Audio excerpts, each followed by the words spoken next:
ओम शांति।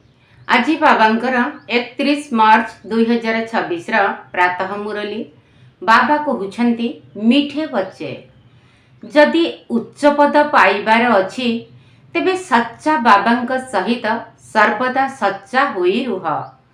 कौनसी भूल होई गले बाबांक ठारु क्षमा मागी नियो, निज मतरे चालो नाही। जदि उच्च पद पाइबार अछि तेबे सच्चा बाबांक सहित सर्वदा सच्चा होई रुह। कौनसी भूल होई गले बाबांक ठारु क्षमा मागी नियो, निज मतरे चालो नाही। बाबा कहते ना, सच तो बिठो नच। जदि सत्य रे अछ ताहले नाच। तेणु बाबा कहउछंती मो सहित सदा सर्वदा मु सत्यम शिवम सुंदरम, तो सच्चा हेकी रुह। जदि कौनसी भूल भटका होई गला बाबांकु जणाई दियो, लुचाई रख नाही एवं क्षमा मागी नियो। निज मतरे केबे हेले चालो नाही, श्री मतरे ही चालो, ताहाले उच्च पद मिलिबो। प्रश्न, केउ मिठा संतान माने केबे हेले लुचि रही परिबे नाही? केउ मिठा संतान माने केबे हेले लुचि रही परिबे नाही?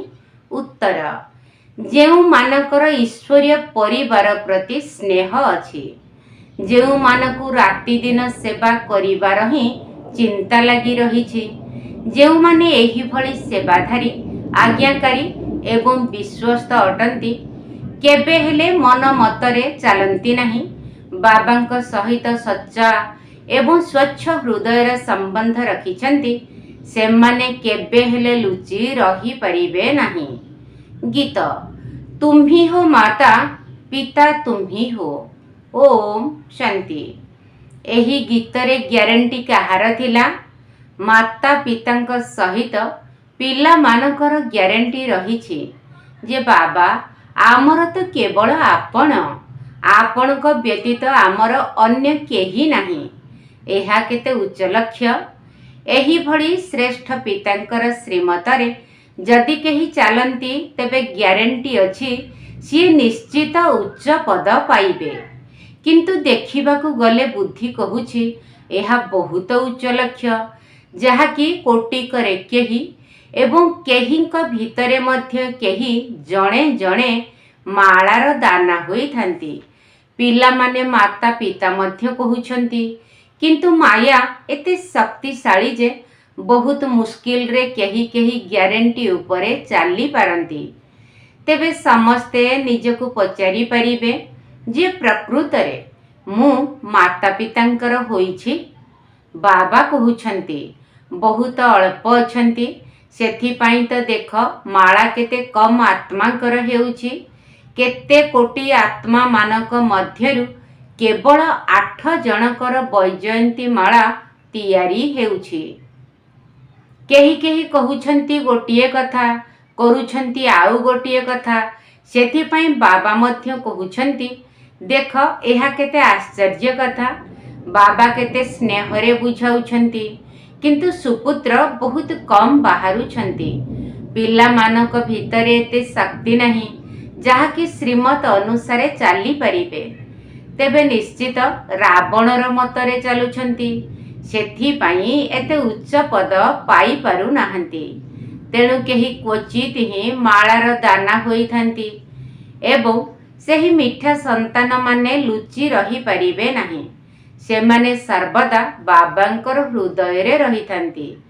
सेमानकर राति दिन सेवार ही चिंता रही थाए, ईश्वरीय संबंध प्रति स्नेह रही थाए। सेमानकर बुद्धि कुआड़े बाहर को जाए नाही। तेबे एही भली स्नेह दैवी परिवार प्रति मध्य रखिबाकू हेबो। अज्ञान काल रे मध्य पिला मानकर पितांक सहित एवं भाई भौणीक सहित परस्पर भितरे बहुत स्नेह रही थाए। एठारे तो काहार टिकिए हेले बाबांक सहित जोग नाही। ग्यारंटी तो बहुत करूछंती, भक्ति मार्ग रे गायन करी थांती। एबे तो पिला माने सम्मुखरे अछंती।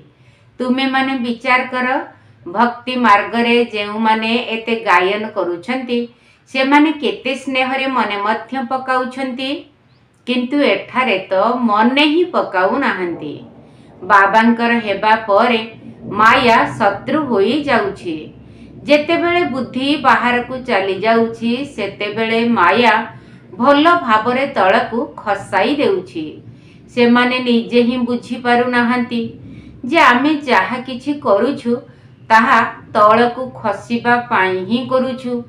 ନିଜ ମତରେ ଚାଲି ତଳକୁ ଖସିବାରେ ଲାଗିଛନ୍ତି। ସେମାନଙ୍କୁ ଜଣା ହିଁ ପଡ଼ୁନାହିଁ ଯେ ଆମେ କ'ଣ କରୁଛୁ। କିଛି ନା କିଛି ଦୁର୍ବଳତା ବା ତ୍ରୁଟି ତ ପିଲାମାନଙ୍କ ଭିତରେ ନିଶ୍ଚିତ ଅଛି। କହୁଛନ୍ତି ଗୋଟିଏ କଥା ଏବଂ କରୁଛନ୍ତି ଆଉ ଗୋଟିଏ କଥା। ନଚେତ୍ ବାବାଙ୍କ ଠାରୁ କେତେ ଉଚ୍ଚ ସମ୍ପତ୍ତି ମିଳୁଛି। ତେଣୁ କେତେ ସତ୍ୟତାର ସହିତ ବାବାଙ୍କ ସେବାରେ ଲାଗିଯିବା ଉଚିତ। କିନ୍ତୁ ମାୟା କେତେ ଶକ୍ତିଶାଳୀ। କୋଟିକରେ କେହି ବାବାଙ୍କୁ ପୁରା ଜାଣିଛନ୍ତି। ବାବା କହୁଛନ୍ତି କଳ୍ପ କଳ୍ପ ଏହିଭଳି ହେଉଛି।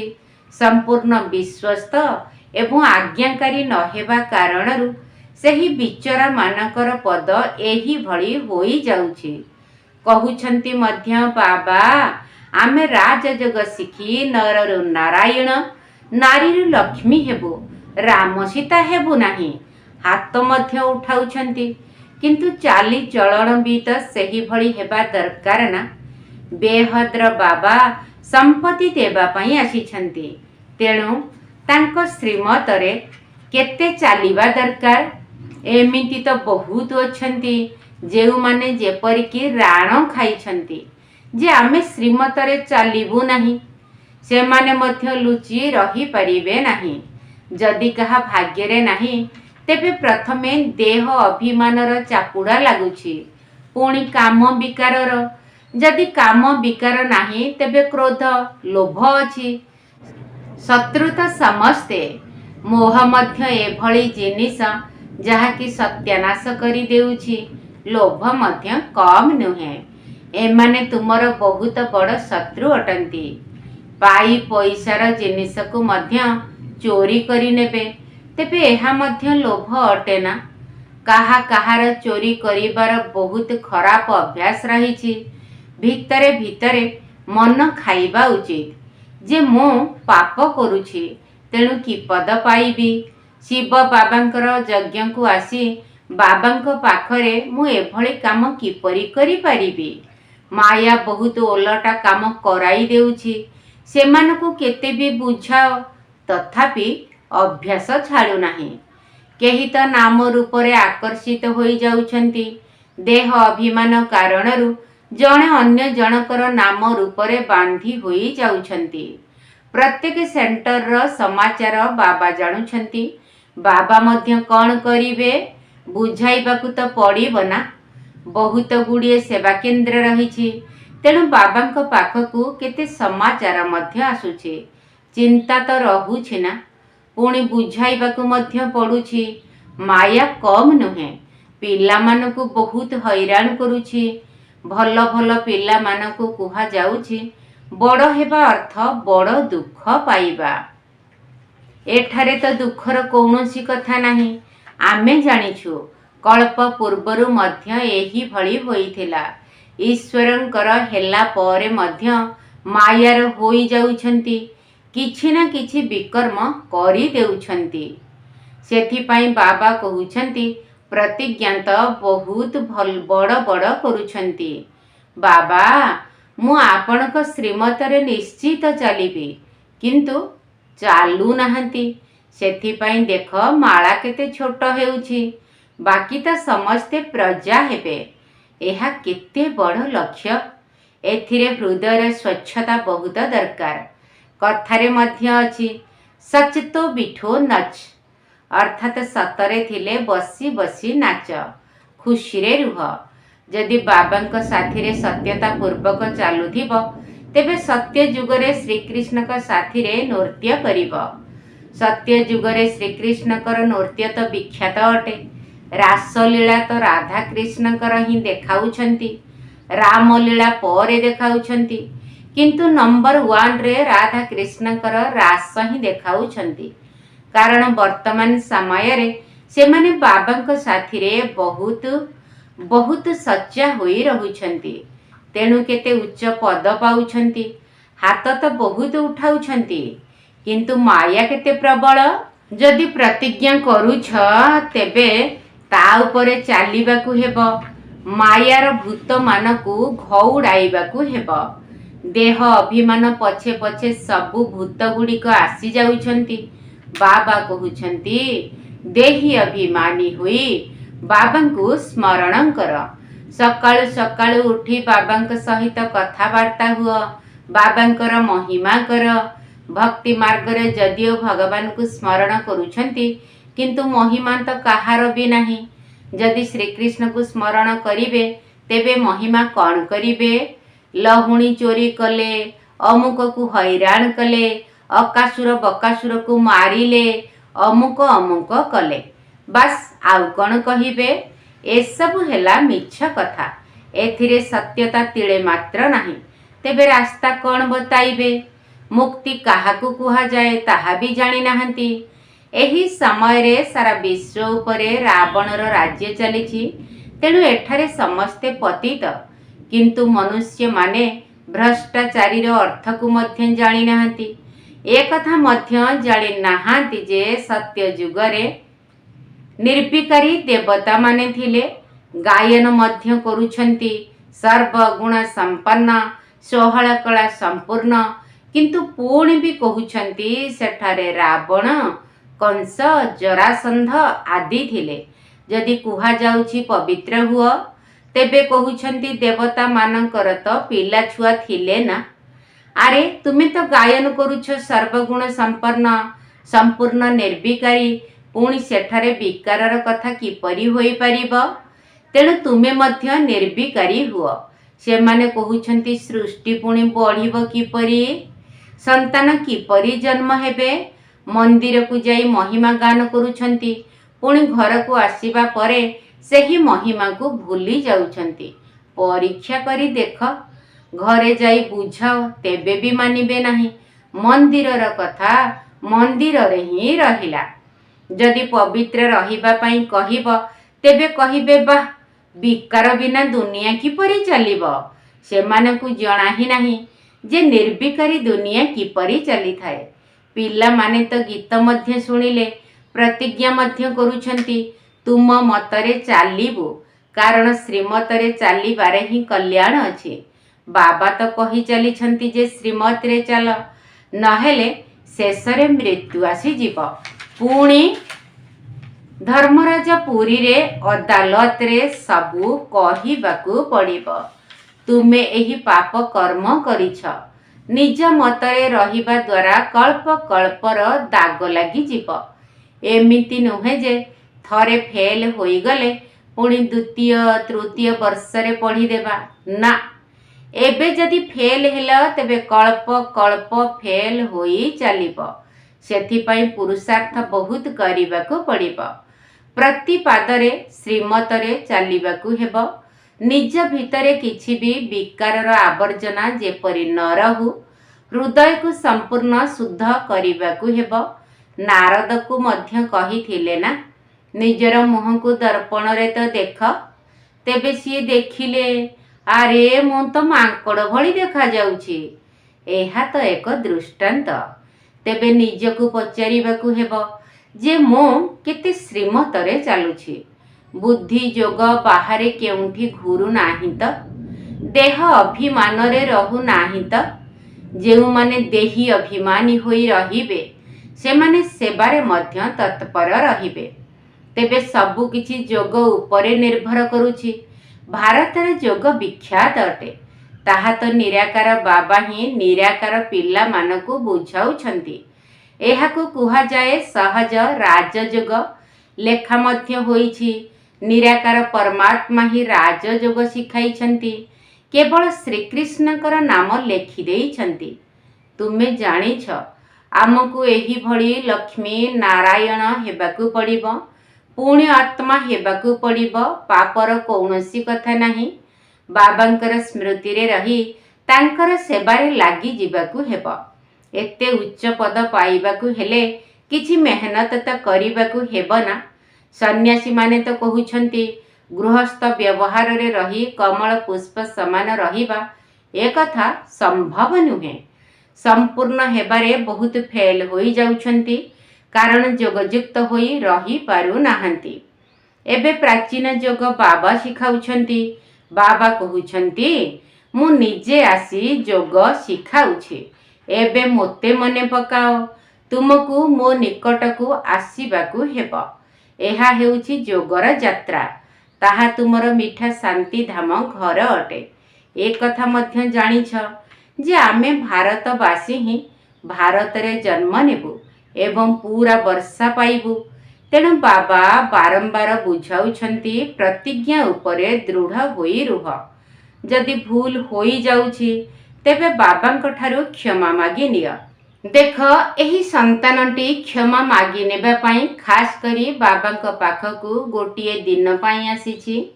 टिकिए भूल होई गला तेणु धाई आसीछि, कारण मन खाउछि। तेणु भाबिला सम्मुखकू जाई बाबांकू शुणाइबी।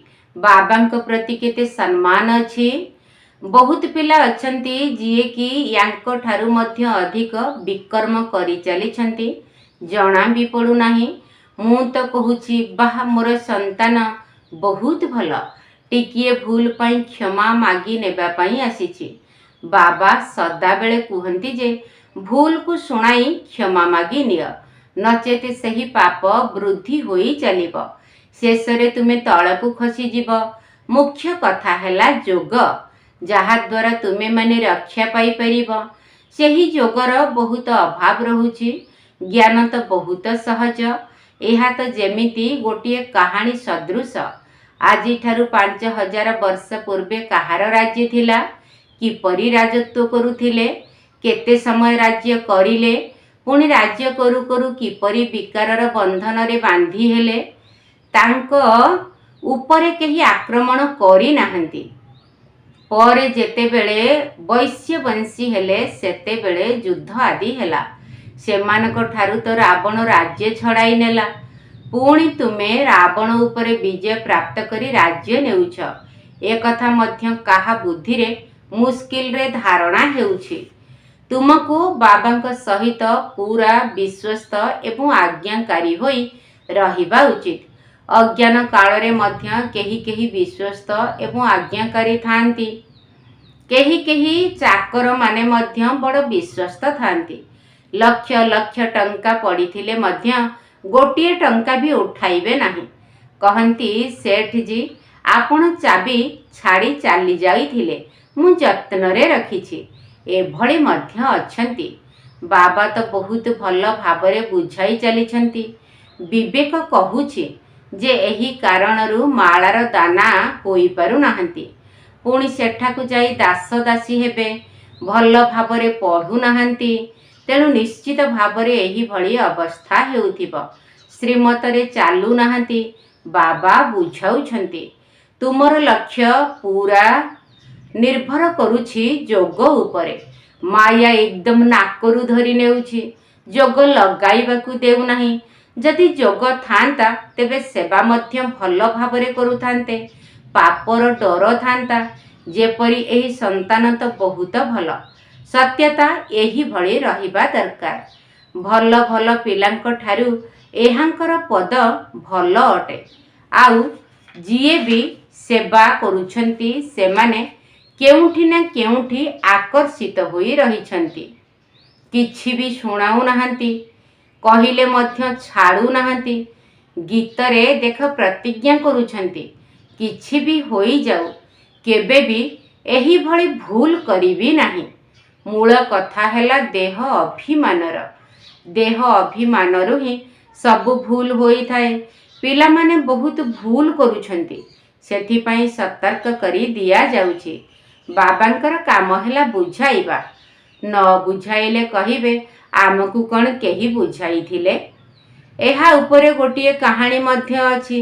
बाबा मध्य कहुछंती पिला माने सावधान रुह, नचेत बहुत दंड भोगिबाकू पड़िब। पुणी सेतेबेले आउ कहिब नाही जे आमकू काहींकी जणाई नथिल। बाबा सफा सफा बुझाउछंती जदि टिकिए भी पाप करिब तेबे ताहा बहुत वृद्धि होई चलिब। पुणी बाबांको आगरे मुंड मध्य उठाई परिब नाही। ମିଛ କହିବା ପାଇଁ ତ ତୋବା ତୋବା ଛି ଛି କରିବା ଦରକାର। ଏଭଳି ଭାବ ନାହିଁ ଯେ ଶିବ ବାବା କ'ଣ ଆମକୁ ଦେଖୁଛନ୍ତି। ଆରେ ଅଜ୍ଞାନ କାଳରେ ମଧ୍ୟ ସିଏ ସବୁ କିଛି ଜାଣୁଛନ୍ତି। ସେଥିପାଇଁ ତ ପାପ ଆଉ ପୁଣ୍ୟର ଫଳ ଦେଉଛନ୍ତି। ବାବା ସ୍ପଷ୍ଟ ଭାବରେ କହୁଛନ୍ତି ଯେ ତୁମେ ଯଦି ପାପ କରିବ ତେବେ ତୁମ ପାଇଁ ବହୁତ କଡ଼ା ଦଣ୍ଡ ରହିଛି। ବାବାଙ୍କ ଠାରୁ ସମ୍ପତ୍ତି ନେବା ପାଇଁ ଆସିଛ, ତେବେ ତା ବଦଳରେ ଦୁଇଟି ଯାକ କାନ କଟାଇବା ଅର୍ଥାତ୍ ଦଣ୍ଡ ଭୋଗ କରିବା ତ ଉଚିତ ନୁହେଁ ନା। କହୁଛନ୍ତି ଜଣେ ଅଟନ୍ତି, ମନେ ପକାଉଛନ୍ତି ଆଉ ଜଣକୁ। ଯଦି ବାବାଙ୍କୁ ସ୍ମରଣ କରୁନାହାନ୍ତି ତେବେ କୁହ ତାଙ୍କର ଗତି କ'ଣ ହେବ? ସତ୍ୟ ଖାଇବା, ସତ୍ୟ କହିବା, ସତ୍ୟ ପିନ୍ଧିବା, ଏହି କଥା ମଧ୍ୟ ଏହି ସମୟର ଅଟେ। ଯେହେତୁ ବାବା ଆସି ଶିଖାଉଛନ୍ତି, ତେଣୁ ତାଙ୍କ ସହିତ ସବୁ କଥାରେ ସଚ୍ଚା ହୋଇ ରହିବା ଉଚିତ। ଆଚ୍ଛା, ଏଭଳି ସଚ୍ଚା ବିଶ୍ୱସ୍ତ ଆଜ୍ଞାକାରୀ ପିଲାମାନଙ୍କ ପ୍ରତି ମାତା ପିତା ବାପ ଦାଦାଙ୍କର ୟାଦ ପ୍ୟାର ଏବଂ ଗୁଡ୍ ମର୍ଣ୍ଣିଂ। ରୁହାନୀ ବାବାଙ୍କର ରୁହାନୀ ପିଲାମାନଙ୍କୁ ନମସ୍ତେ। ଆମ ଆତ୍ମିକ ସନ୍ତାନମାନଙ୍କର ଆତ୍ମିକ ବାପ ଦାଦାଙ୍କୁ ନମସ୍ତେ ନମସ୍ତେ ନମସ୍ତେ ଏବଂ ସୁପ୍ରଭାତ। ଧାରଣା ପାଇଁ ମୁଖ୍ୟ ସାର। ପ୍ରଥମ ପଏଣ୍ଟ, ସତ୍ୟତା ପୂର୍ବକ ବାବାଙ୍କର ସେବାରେ ଲାଗି ଯିବାକୁ ହେବ। ସମ୍ପୂର୍ଣ୍ଣ ବିଶ୍ୱସ୍ତ ଆଜ୍ଞାକାରୀ ହେବାକୁ ହେବ। ଈଶ୍ୱରୀୟ ପରିବାର ପ୍ରତି ସଚ୍ଚା ସ୍ନେହ ରଖିବାକୁ ହେବ। ସତ୍ୟତା ପୂର୍ବକ ବାବାଙ୍କର ସେବାରେ ଲାଗି ଯିବାକୁ ହେବ। ସମ୍ପୂର୍ଣ୍ଣ ବିଶ୍ୱସ୍ତ ଆଜ୍ଞାକାରୀ ହେବାକୁ ହେବ। ଈଶ୍ୱରୀୟ ପରିବାର ପ୍ରତି ସଚ୍ଚା ସ୍ନେହ ରଖିବାକୁ ହେବ। ଦ୍ୱିତୀୟ ପଏଣ୍ଟ, ଶ୍ରୀମତ ସହିତ ମନମତ ବା ରାବଣ ମତର ମିଶ୍ରଣ କରିବାର ନାହିଁ। ଏକମାତ୍ର ବାବା, ଅନ୍ୟ କେହି ନୁହେଁ। ଏହି ପ୍ରତିଜ୍ଞାରେ ଦୃଢ଼ ଭାବରେ ରହିବାକୁ ହେବ। ହୃଦୟକୁ ଶୁଦ୍ଧ ପବିତ୍ର କରିବାକୁ ହେବ। ଶ୍ରୀମତ ସହିତ ମନମତ ବା ରାବଣର ମତର ମିଶ୍ରଣ କରିବାର ନାହିଁ। ଏକମାତ୍ର ବାବା, ଅନ୍ୟ କେହି ନୁହେଁ। ଏହି ପ୍ରତିଜ୍ଞାରେ ଦୃଢ଼ ଭାବରେ ରହିବାକୁ ହେବ। ହୃଦୟକୁ ଶୁଦ୍ଧ ପବିତ୍ର କରିବାକୁ ହେବ। ବରଦାନ, ଆତ୍ମ ଅଭିମାନୀ ସ୍ଥିତିର ସୁଗନ୍ଧ ଆଧାରରେ ସମସ୍ତଙ୍କୁ ପରମାତ୍ମା ସନ୍ଦେଶ ଦେଉଥିବା ବିଶ୍ୱ କଲ୍ୟାଣକାରୀ ଭବ। ଆତ୍ମ ଅଭିମାନୀ ସ୍ଥିତିର ସୁଗନ୍ଧ ଆଧାରରେ ସମସ୍ତଙ୍କୁ ପରମାତ୍ମା ସନ୍ଦେଶ ଦେଉଥିବା ବିଶ୍ୱ କଲ୍ୟାଣକାରୀ ଭବ। ଆତ୍ମିକ ସ୍ଥିତିରେ ସର୍ବଶକ୍ତି ଗୁଡ଼ିକୁ ଯଦି ନିଜ ଭିତରେ ଧାରଣ କରିନେବ, ତେବେ ଆତ୍ମ ଅଭିମାନୀ ସ୍ଥିତିର ସୁଗନ୍ଧ ସହଜରେ ଅନେକ ଆତ୍ମାକୁ ନିଜ ଆଡ଼କୁ ଆକର୍ଷିତ କରିବ। ଯେପରି ମାନସିକ ଶକ୍ତି ବା ସଂକଳ୍ପର ଶକ୍ତି ଦ୍ୱାରା ପ୍ରକୃତିକୁ ତମ ପ୍ରଧାନରୁ ସତ୍ତ୍ୱ ପ୍ରଦାନ କରୁଛ, ସେହିପରି ବିଶ୍ୱର ଅନ୍ୟ ସବୁ ଆତ୍ମାମାନେ ଯେଉଁମାନେ ବି ଆପଣମାନଙ୍କ ସମ୍ମୁଖକୁ ଆସିପାରୁନାହାନ୍ତି, ସେମାନଙ୍କୁ ଦୂରରେ ଥାଇ ମଧ୍ୟ ନିଜର ଆତ୍ମିକ ଶକ୍ତି ଦ୍ୱାରା ବାବାଙ୍କର ପରିଚୟ ବା ମୁଖ୍ୟ ସନ୍ଦେଶ ଦେଇପାରିବ। ଏହିଭଳି ସୂକ୍ଷ୍ମ ମେସିନାରୀକୁ ଯଦି ତୀବ୍ରବେଗୀ କରିଦେବ, ତେବେ ଅନେକ ବିକଳ ହେଉଥିବା ଆତ୍ମାମାନଙ୍କୁ ଆଞ୍ଜୁଳି ମିଳିଯିବ ଏବଂ ତୁମେ ବିଶ୍ୱ କଲ୍ୟାଣକାରୀ ବୋଲାଇବ। ସ୍ଲୋଗାନ, ଯଦି ନିଜ ପାଖରେ ଶୁଦ୍ଧ ବା ଶ୍ରେଷ୍ଠ ସଂକଳ୍ପ ଗୁଡ଼ିକୁ ଜାଗ୍ରତ କରି ରଖିବ, ତେବେ ବ୍ୟର୍ଥ ସ୍ୱତଃ ହିଁ ସମାପ୍ତ ହୋଇଯିବ। ଯଦି ନିଜ ପାଖରେ ଶୁଦ୍ଧ ବା ଶ୍ରେଷ୍ଠ ସଂକଳ୍ପ ଗୁଡ଼ିକୁ ଜାଗ୍ରତ କରି ରଖିବ, ତେବେ ବ୍ୟର୍ଥ ସ୍ୱତଃ ହିଁ ସମାପ୍ତ ହୋଇଯିବ। ଅବ୍ୟକ୍ତ ଇଶାରା, ନିଶ୍ଚୟର ମୂଳଦୁଆକୁ ମଜବୁତ କରି ସର୍ବଦା ନିର୍ଭୟ ଏବଂ ନିଶ୍ଚିନ୍ତ ରୁହ। ଯେତେବେଳେ କୌଣସି ବି ପରିସ୍ଥିତି ଆସୁଛି, ସେତେବେଳେ ବାବାଙ୍କୁ ନିଜର ସାଥୀ କରିଦିଅ। ତେବେ ଅନୁଭବ କରିବ ଯେ ମୁଁ ଏକୁଟିଆ ନୁହେଁ, ମୋ ସହିତ ଏହି ବିଶେଷ ଶକ୍ତି ରହିଛି। ଯେଉଁଠାରେ ବାବା ରହିଥିବେ, ସେଠାରେ ଯେତେ ବି ତୋଫାନ ଆସୁ, ତାହା ତୋଫା ଅର୍ଥାତ୍ ଉପହାର ହୋଇଯିବ। ନିଶ୍ଚୟ ବୁଦ୍ଧି ବିଜୟୀ। ଏହି ସ୍ୱମାନର ସ୍ମୃତି ଦ୍ୱାରା ବିଜୟୀ ହୁଅ ଏବଂ ବିଜୟୀ ବର୍ଷ ପାଳନ କର। ଆଚ୍ଛା, ଓମ୍ ଶାନ୍ତି। ତୁମେ ବ୍ରାହ୍ମଣ ଯଜ୍ଞ ରକ୍ଷକ ହେ, ଜ୍ଞାନ ଯଜ୍ଞର ସୁରକ୍ଷା କର। ତୁମେ ବ୍ରାହ୍ମଣ ଯଜ୍ଞ ରକ୍ଷକ ହେ, ଜ୍ଞାନ ଯଜ୍ଞର ସୁରକ୍ଷା କର। ସଙ୍ଗମ